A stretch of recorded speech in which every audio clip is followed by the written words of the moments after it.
Welcome to Man Does Tech, where I solve the problems you didn't even know you had. You begin by forcing a recovery start so disk utility is available.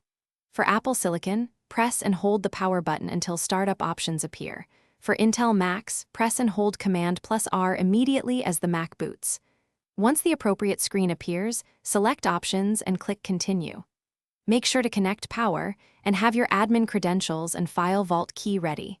Otherwise, you cannot mount encrypted volumes. This first step gets you straight into the Mac OS recovery environment where disk utility lives. Once you're in recovery, choose Disk Utility from the Utilities menu so you can inspect and repair storage.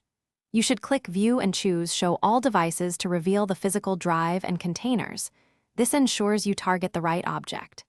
Use First Aid First to repair common directory issues. This runs checks and attempts automatic fixes.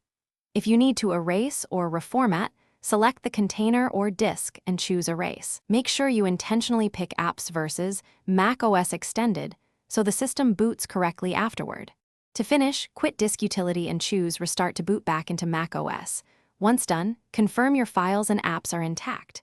If the Mac still won't boot, re-enter recovery and use Reinstall Mac OS. This preserves data in place when possible.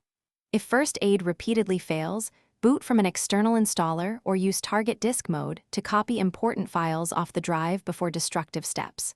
Troubleshooting tip: if you see permission or mount errors, verify File Vault Recovery Key. Without it, encrypted volumes may be inaccessible. Thanks for watching.